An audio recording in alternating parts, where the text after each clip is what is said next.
ज्यादा दिन नहीं बीते जब कांग्रेस के राष्ट्रीय प्रवक्ता गौरव वल्लभ ने कांग्रेस से इस्तीफा दे दिया और वे बीजेपी में शामिल हो गए।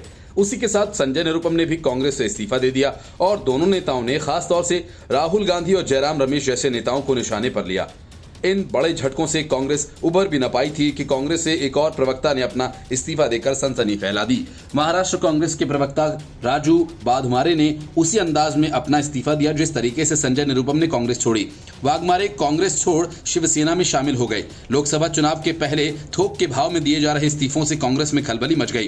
राजू वाघमारे ने थाने में दिवंगत शिवसेना नेता आनंद दिघे के निवास आनंद आश्रम में आयोजित एक समारोह में मुख्यमंत्री के नेतृत्व वाली शिवसेना में शामिल होने का ऐलान किया। इस मौके पर मुख्यमंत्री शिंदे ने कहा कि पार्टी को उनके अनुभव से लाभ मिलेगा।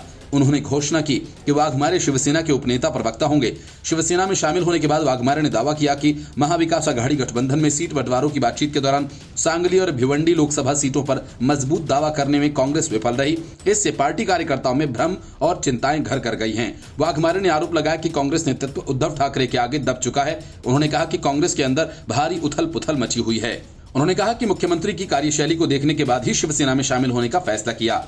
उन्होंने कहा कि मुख्यमंत्री लोगों के साथ साथ पार्टी कार्यकर्ताओं का भी ख्याल रखते हैं। वाघमारे ने कहा कि जब मैं विपक्ष में था तब भी मैंने उनके काम की प्रशंसा की थी।